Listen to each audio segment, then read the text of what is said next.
Está no livro de 1 Coríntios, né? Abre sua Bíblia aí, 1 Coríntios, capítulo 10.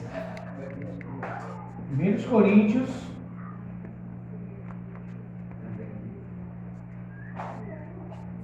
capítulo 10.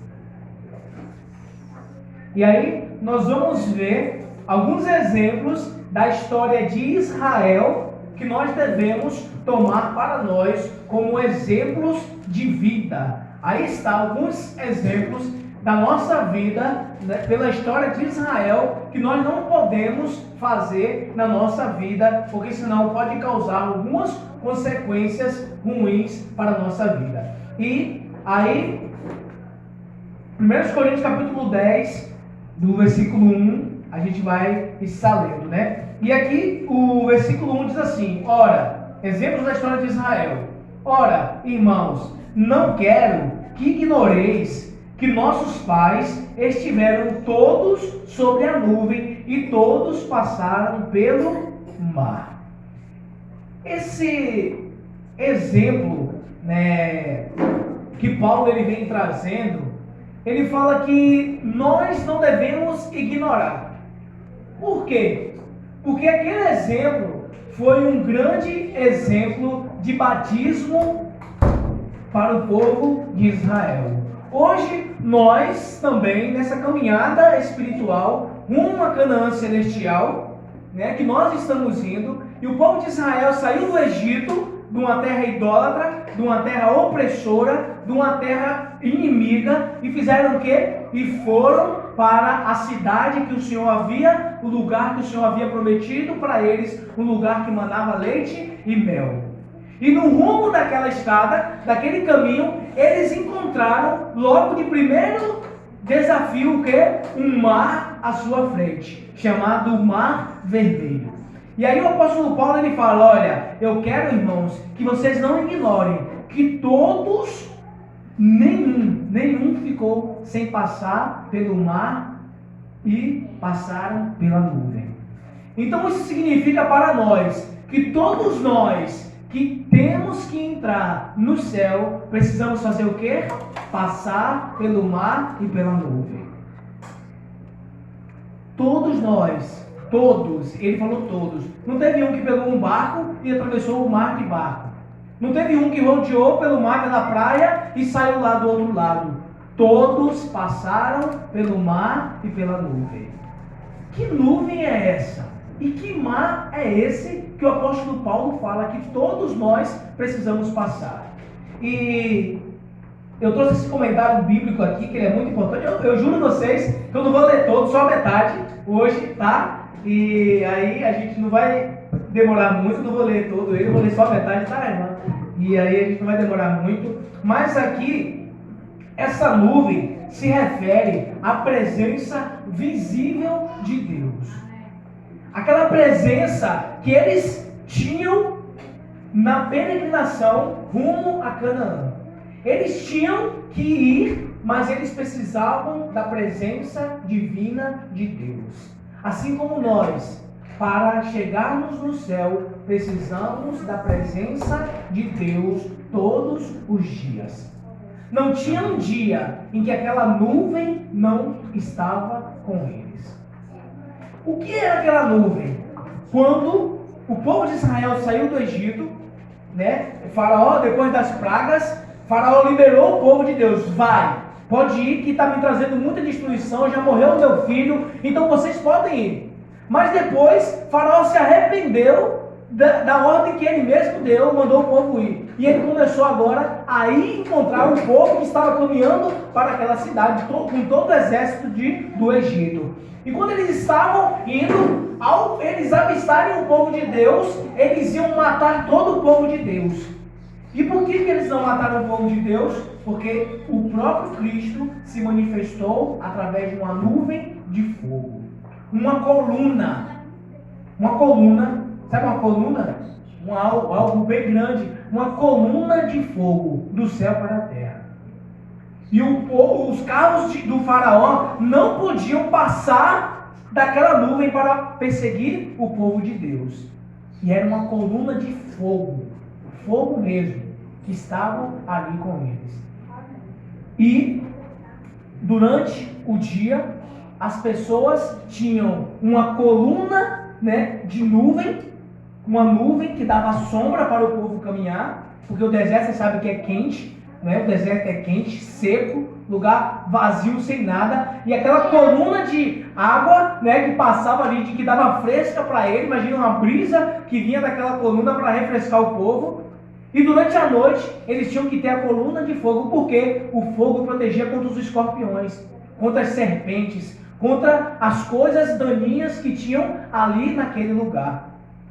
Então Deus precisava estar com eles todos os dias, tanto de dia como de noite. Por quê? Porque senão eles morreriam no deserto. A mesma coisa a nossa caminhada espiritual. Deus precisa estar com você todos os dias, te livrando dos perigos, senão você não vai conseguir chegar na Canaã celestial.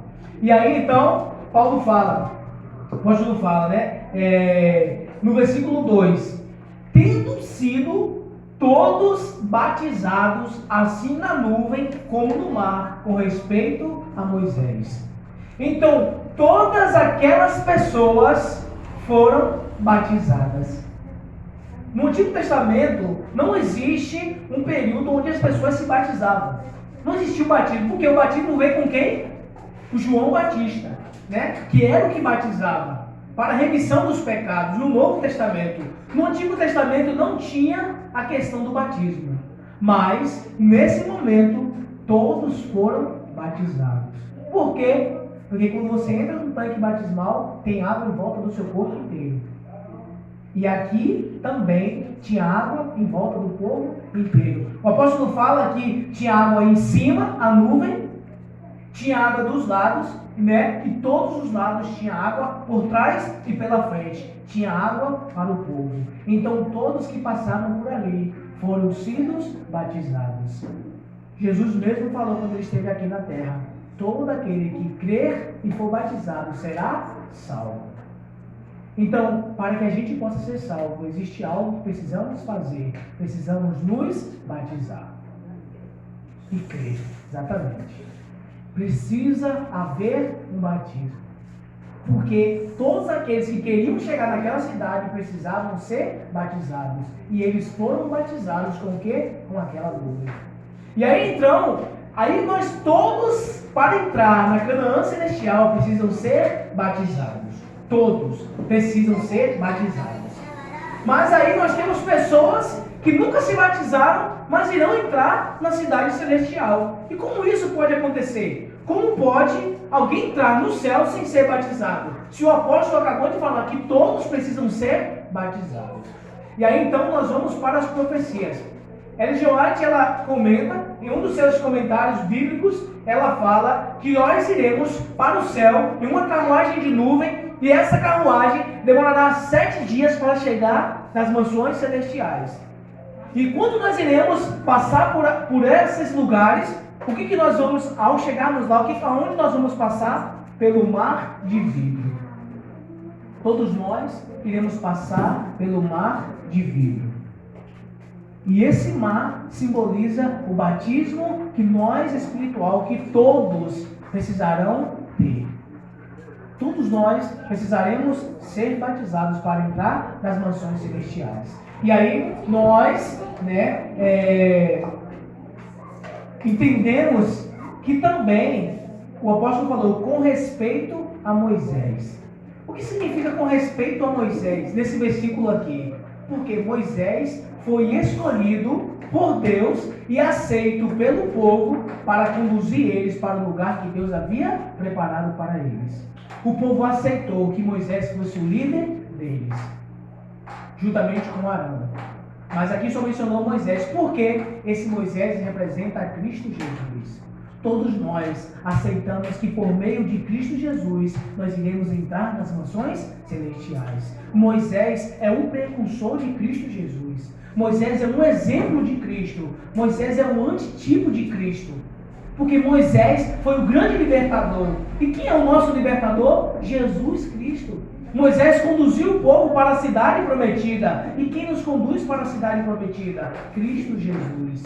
Então, segundo Moisés, o apóstolo Paulo entende que ao sermos batizados, nós aceitamos a justiça de Cristo em nossa vida e aceitamos ser conduzidos por Cristo para o lugar que Ele prometeu para cada um de nós. E aí então, continuando o versículo, fala que todos eles comeram de um manjar espiritual.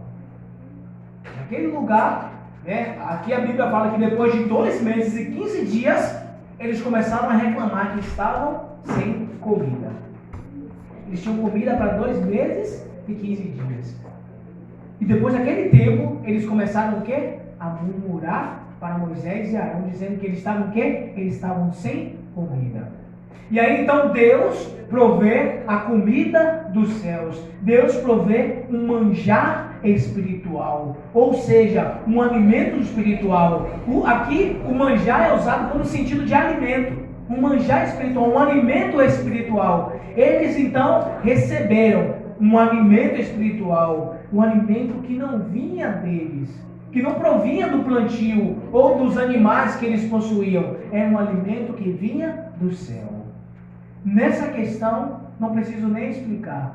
Para chegar nas mansões celestiais, você precisa se alimentar com o pão celestial, com o manjar espiritual, com o maná dos céus. E o que é esse maná? O estudo da palavra de Deus diariamente. Se eles ficassem sem colher o manjar espiritual, o que significaria para eles? A morte no deserto. Se eles falassem, eu estou enjoado dessa comida, não quero mais comer, só tinha aquela comida para comer. Ou comia ou morria. É assim a nossa vida espiritual. Não tem outra forma de se alimentar para ir para os céus. Ou você se alimenta da palavra, ou você morre espiritualmente. Não existe outra forma. Ou você estuda e medita a palavra de Deus diariamente, ou você morre espiritualmente. Não tem como um cristão ter vida longe da palavra. Porque a palavra de Cristo é a vida eterna. Porque quando Deus falou, tudo existiu. A palavra de Deus é vida. E quando nós estudamos a palavra, nós estamos fazendo o quê? Colocando vida para dentro de nós. Então, sem o estudo da palavra, isso indica o quê? Que nós estamos morrendo espiritualmente. E todos eles precisaram se alimentar no manjar espiritual, a pedra espiritual que era Cristo.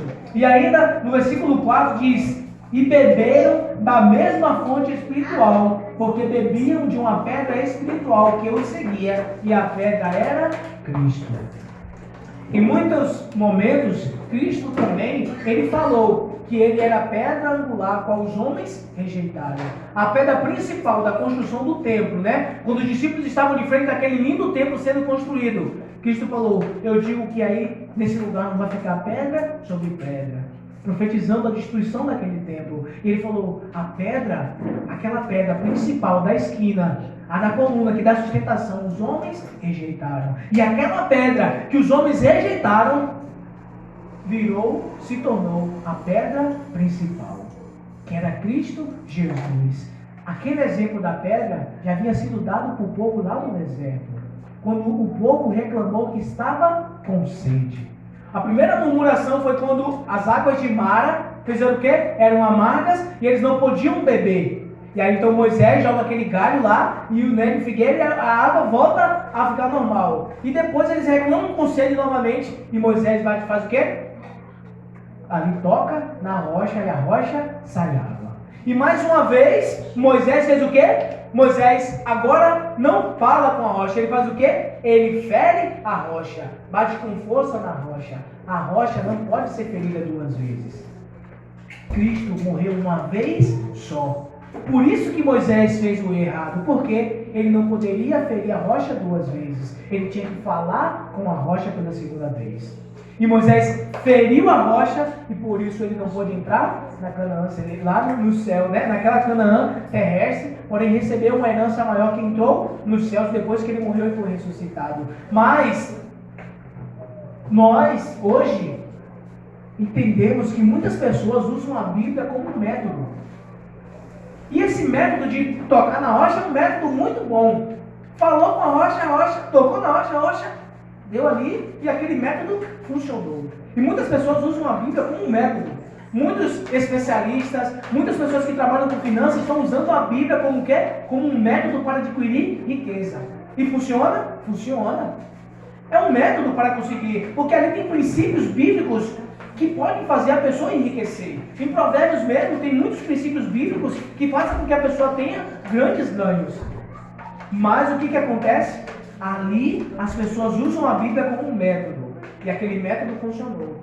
Mas quando Moisés foi pela segunda vez, o método funcionou para todo mundo. Mas para Moisés não funcionou.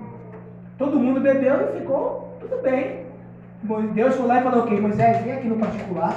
Tirou Moisés do meio do povo e falou: por que você feriu a rocha quando eu mandei você falar? Por isso você não vai entrar na Canaã. Então, muitas vezes, a gente usa a Bíblia como um método para adquirir alguns bens materiais. Mas nós precisamos usar a Bíblia como um método para adquirir a nossa salvação eterna. E Moisés errou naquele momento, mas todos beberam da rocha que é Cristo Jesus. E aqui continua no versículo 5: entretanto, Deus, ele não se agradou da maioria deles, razão porque eles ficaram todos prostrados no deserto. E Deus, ele não se agradou da maioria daquelas pessoas, tanto dos que saíram dali do Egito para chegarem lá na Canaã. Sabe quantos chegaram? Só os jovens. Só os jovens e os filhos deles. Os jovens que saíram, as crianças que saíram de lá, só foram eles que entraram. Os outros morreram todos no deserto. Porque Deus, não se agradou da maioria deles. Quando Moisés saiu lá, Josué era jovem junto com Caleb. E eles chegaram cá e depois Josué assumiu a liderança no lugar de Moisés. Mas aqueles que reclamaram, murmuraram, ficaram todos pelo caminho. Será que Deus está se agradando da tua caminhada? Será que Deus se agrada como você está caminhando para a Canaã celestial? Porque muitos estavam caminhando e todos nós estamos caminhando para o céu. Mas o que fez muitos ficarem para trás? O que fez muitos morrerem no caminho? Sabe o que foi? A idolatria. A idolatria fez com que muitos ficassem no caminho. Eles ainda estavam acostumados com as coisas do Egito. Eles reclamavam que estavam sem comer e pediam carnes e cebolas e comidas do Egito. Sendo que Deus enviou o pão dos anjos, o alimento dos anjos para eles. E eles não eles não ficaram satisfeitos com aquilo. Então, muitas vezes, todos nós estamos caminhando para o céu.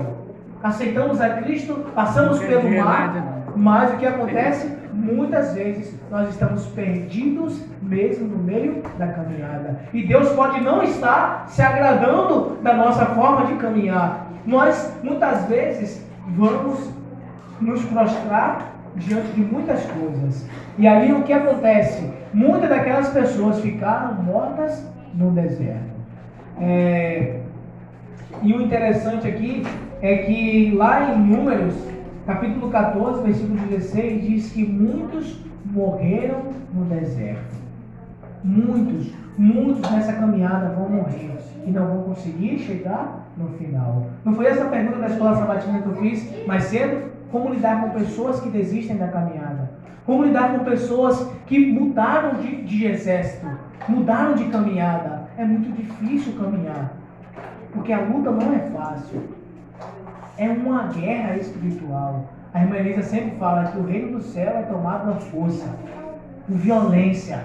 Para você entrar no céu, você tem que lutar contra você mesmo. É violência, é esmurrar. O apóstolo Paulo fala que ele esmurrava o seu próprio corpo contra os prazeres que ele tinha da carne dele, para ele conseguir alcançar as mansões celestiais. Então, para chegarmos lá, muitas vezes vai ser preciso a gente lutar contra nós mesmos, contra nossas próprias paixões, contra nossas próprias vontades. E muitas pessoas não chegaram lá. E aí, continuando, o estudo diz que, ora, estas coisas se tornaram exemplos para nós, a fim de que não cobicemos as coisas mais como eles cobiçaram. Versículo 7. Não vos façais, pois, idólatras, como alguns deles, porque está escrito: o povo se assentou para comer e beber, e levantou-se para se divertir. E onde está isso? Êxodo capítulo 35. onde o povo fez o quê? Quando Moisés subiu no monte para receber as tábuas do testemunho, o povo ficou com Arão e Moisés não aparecia, sumiu 40 dias, não dava nem notícia. O que o povo fez? Moisés morreu. Agora a gente está sem guia, está sem líder, nós estamos sem destino. Arão faz para a gente um bezerro de ouro que a gente possa adorar. Porque a gente agora está sem Deus, está sem Moisés, está sem nada. Muitas vezes, isso pode acontecer conosco.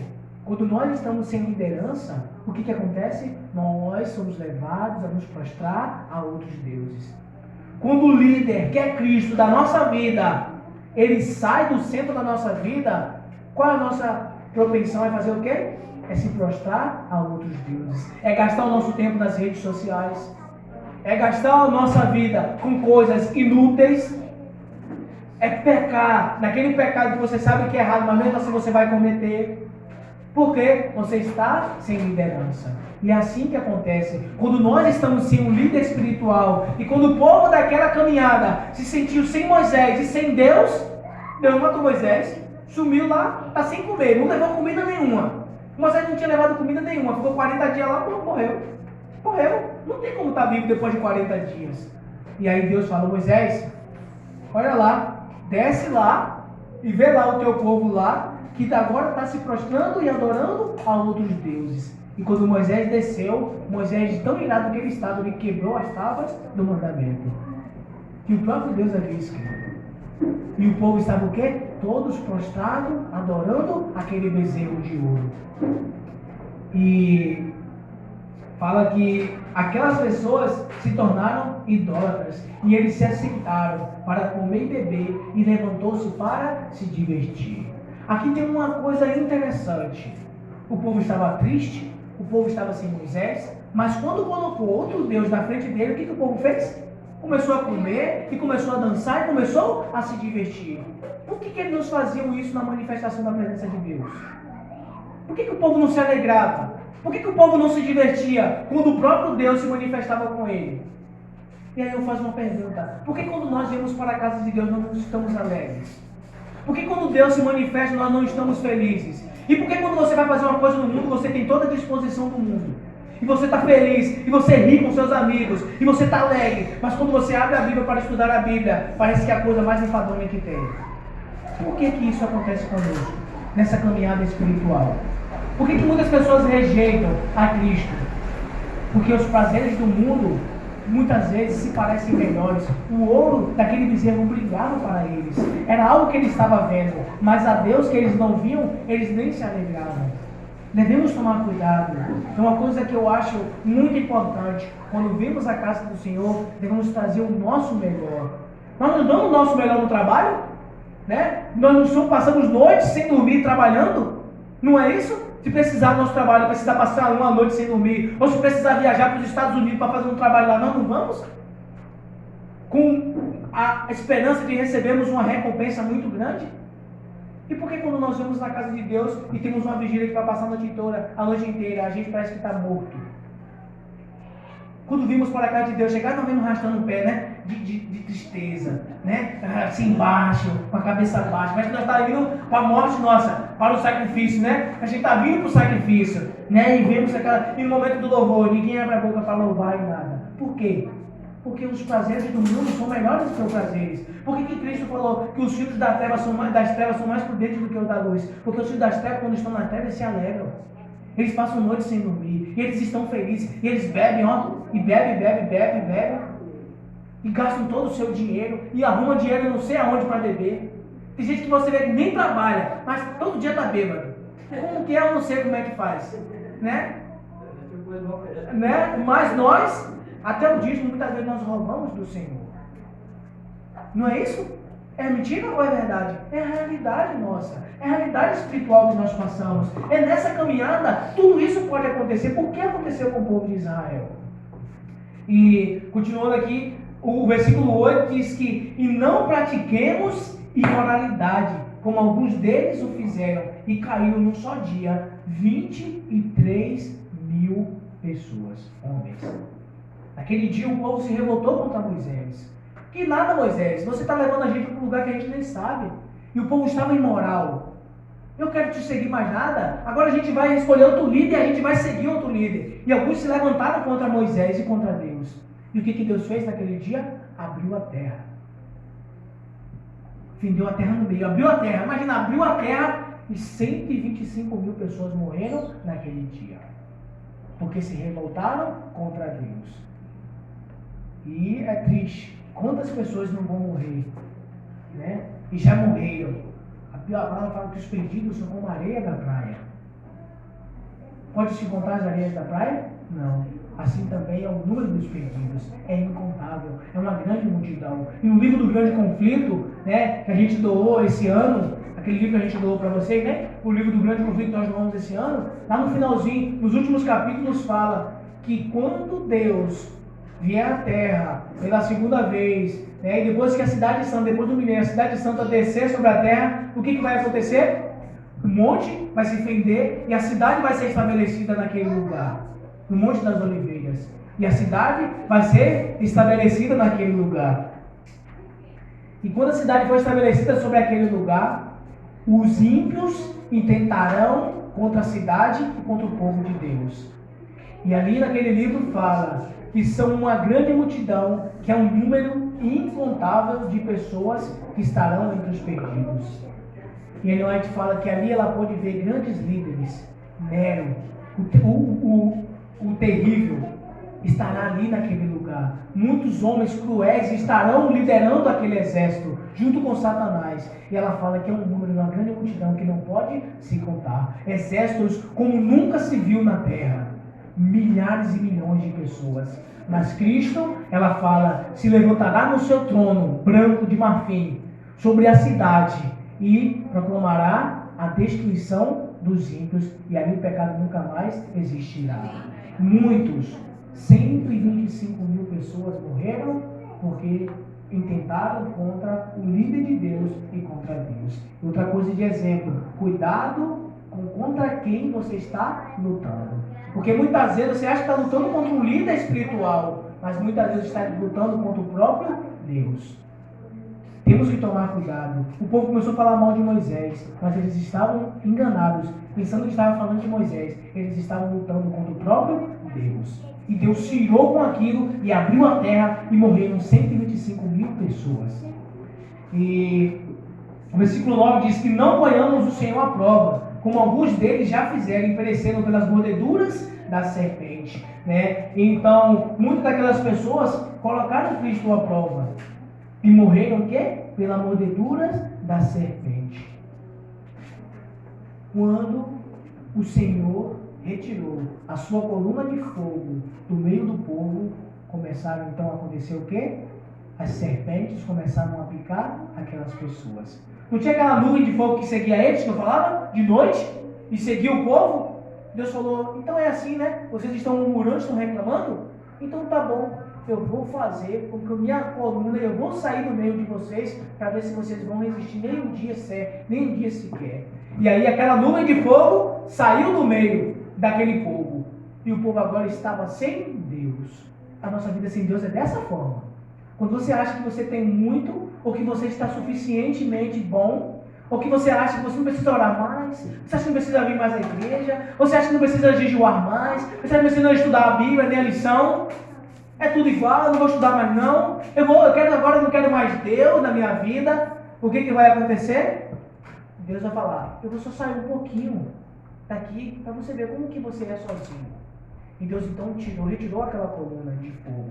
E o que aconteceu? O que começou a acontecer? As serpentes começaram a picar o povo. Não sei se vocês já assistiram, eu acho muito, né? Cobra, negócio de serpente, né? Jéssica, né, gosta também, lá a gente assiste, serpente, aqueles canal, e você vê aquela serpente que fica no deserto.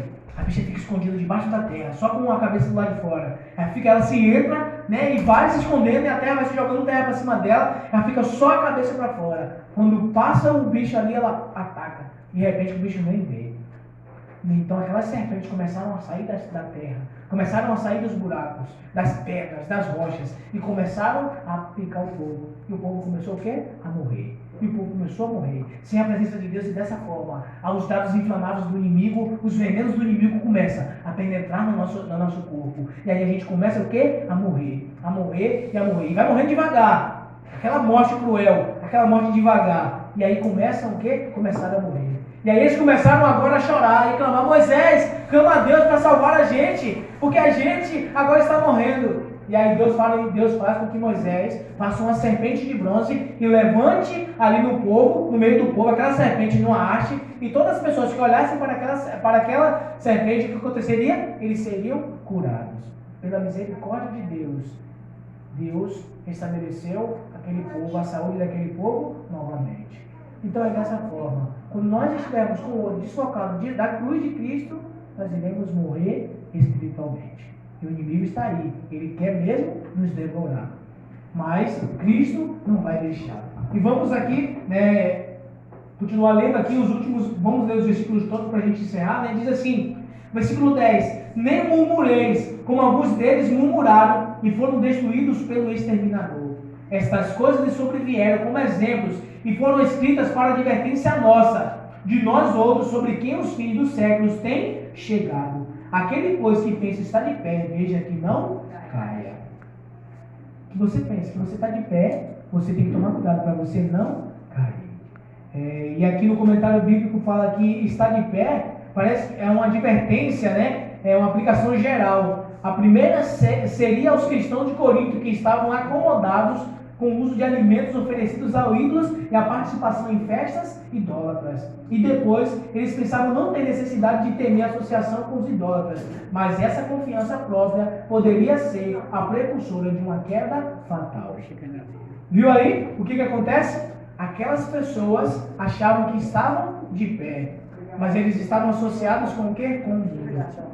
Mas aí Cristo falou, Paulo falou, se você está de pé, tomada cuidado para você não cair. E aí, o último versículo fala: não vos sobreveio tentação que não fosse humana, mas Deus é fiel e não permitirá que vocês sejam tentados além das suas forças. Pelo contrário, juntamente com a tentação, vos proverá livramento, de sorte que possais suportar.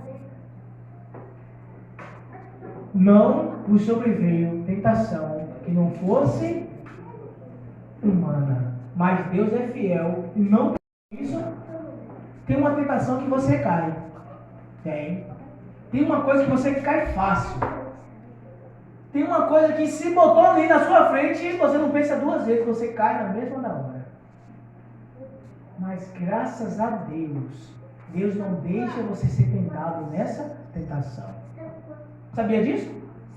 Tem uma coisa que te afasta do caminho do Senhor rapidamente, e se o inimigo colocar para você, você cai na mesma hora. Mas graças a Deus, Deus não deixa a gente ser tentado além das nossas forças. Porque senão todo mundo já estaria perdido. Um exemplo, eu sou tentado por mulher. Um exemplo. E aí o que o inimigo faz? Faz com que uma mulher venha e eu queira possuir aquela mulher. E o que acontece? Eu caio facilmente com aquilo. Mas Deus não vai deixar que aquela mulher venha sobre mim e me tente, porque Ele sabe que eu vou cair. E Ele fala: eu não vou deixar que você seja tentado por essa tentação, porque eu sei, se você ser tentado, você vai cair. Porque não sobreveio a tentação que não fosse de homens. Cristo suportou uma tentação que não era humana. Porque se Ele falou que tem tentação humana, tem tentação que não é humana, é espiritual. Cristo foi tentado uma tentação que nenhum de nós poderíamos suportar. A tentação do deserto. Depois de 30 dias sem comer, 40 dias sem comer, apareceu ali um ser falando que ele era um anjo de Deus. Olha, transforma essa pedra em pão. Se fôssemos nós, se tivéssemos poder, na mesma hora. Mas Cristo suportou aquela tentação. Imagina nós, queremos ganhar o mundo e tudo, Lutamos para isso. Colocasse você diante de todos os reinos da terra e falar: tudo isso eu te dou, se você prostrar e me adorar. Você cairia na mesma hora. Mas Cristo, Ele suportou a tentação que não era humana, para que a tentação humana sobreviesse sobre nós e a gente pudesse vencer. Então, graças a Deus, junto com a tentação vem o quê? Vem o escape. Toda tentação tem um livramento.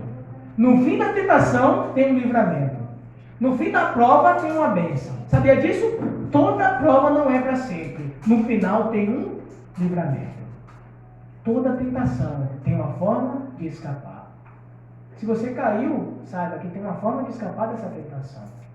E toda prova que você passa nessa vida, no final tem uma bênção relevada para você. Porque eu falo, muitas vezes é preciso piorar para melhorar. Muitas vezes você precisa ir no fundo do poço, como José foi, para que você possa viver no palácio.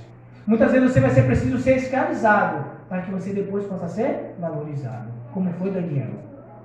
Então, muitas vezes, Cristo vai te levar lá no fundo do poço, para que você possa ganhar forças, para que você possa se tornar uma grande pessoa. Mas a luta não é fácil. Você acha que foi de repente que José foi para o palácio e tornou governador do Egito? Foi de uma hora para outra? Não, meu amigo. Foi traído pelos próprios amigos, depois foi preso, depois virou escravo, e depois passou muitos anos na prisão, sofrendo, trabalhando, e depois, por fim, Deus honrou aquele homem. Então, muitas vezes, nós estamos sendo tentados, e sendo tentados, mas pode ter certeza, Cristo já proveu uma forma de você se escapar dessa tentação. Se preciso for, Cristo deixa o céu vazio para te livrar de uma tentação. O céu fica sem anjo nenhum. Todos eles vão descer do céu para a terra para te livrar dessa tentação. Ser tentado não é pecado. Você ser tentado não é pecado. Pecado é você cair na tentação. Mas graças a Deus, o apóstolo Paulo ele fala, toda prova tem um escape. Amém. Então, Cristo, ele proveu um livramento para cada um de nós. Então, que Deus nos abençoe essa manhã e que possamos entender que a história do povo que foi para aquela cidade e muitos daqueles não chegaram, foi porque muitas vezes eles não aceitaram a liderança de Deus. Então precisamos aceitar o que Deus quer fazer na nossa vida. Se Deus está pedindo algo para nós, precisamos aceitar. Se Ele quer liderar a nossa vida, nós precisamos fazer o quê? Aceitar. Então que Cristo nos abençoe nesta manhã, né? E que todos nós possamos sair daqui, nessa manhã, mais do que vencedores, sabendo que nessa caminhada o Senhor está conosco. Na nuvem, aquela nuvem ainda acompanha o povo de Deus nessa caminhada para o lugar celestial, né? Então, que Cristo nos abençoe. E a irmã Leonete também, ela conta em uma das suas visões. A primeira visão que ela viu o povo de Deus indo para uma cidade, mas o caminho era estreito, mas na sua frente e por trás do povo de Deus havia uma luz que guiava o povo naquele caminho estreito rumo ao lugar celestial. Então nós estamos nessa caminhada e existe uma luz que está brilhando no nosso caminho. Cristo é a luz, é a lâmpada para os nossos pés, a palavra é a luz para o nosso caminho. Então que Cristo nos abençoe e que a cada dia possamos entregar o nosso futuro nas mãos de Deus, porque Ele tem cuidado de cada um de nós. Então, convido a igreja agora, nesse momento, a ficar de pé, para que a gente possa fazer uma oração entregando a Deus a nossa vida e também a nossa caminhada para o lar celestial. Oremos. Pai querido, maravilhoso Deus, nós te somos gratos, somos felizes, porque nessa caminhada, Pai, nós temos exemplos de como não fazer algo de errado para não dar certo. Nós vimos que o povo naquele momento, eles se rebelaram contra o Senhor, não quiseram ser guiados por Ti. Muitas daquelas pessoas morreram no deserto. Alguns foram picados e morreram pelas picadas da serpente, ó Pai. Mas nós, como povo de Deus, nós queremos vencer, ó Pai, essa caminhada. Amém. No deserto, ó Pai, da nossa vida, que nós estamos passando. Muitas vezes nos falta água, muitas vezes nos falta o pão, muitas vezes nossas roupas elas estão desgastadas, muitas vezes nós não vemos força e nós pensamos que nós somos fortes também e não vamos cair. Mas por favor, Pai, que nós possamos entender que nessa luta a vitória ela pertence àqueles que estiverem ao lado do Senhor Jesus. Amém. Queremos te agradecer, ó Pai, e queremos ser felizes porque o Senhor está ao nosso lado. Nós podemos ver a Tua presença nos guiando e como aquela nuvem guiava aquele povo naquele deserto, que o Senhor possa nos guiar, ó Pai, para que naquele dia nós possamos abraçar o Senhor nos portões celestiais. Amém. E receber a coroa da vida eterna que o Senhor preparou para cada um de nós. Nos abençoe e nos dá força para caminhar nesse deserto, desse mundo, a cada dia. Muito obrigado pelo livramento e pelo escape que o Senhor tem dado para cada um de nós, em nome do Senhor Jesus. Amém. Amém. Deus te abençoe e tenha um feliz sábado. Agora, meu Deus. Tá?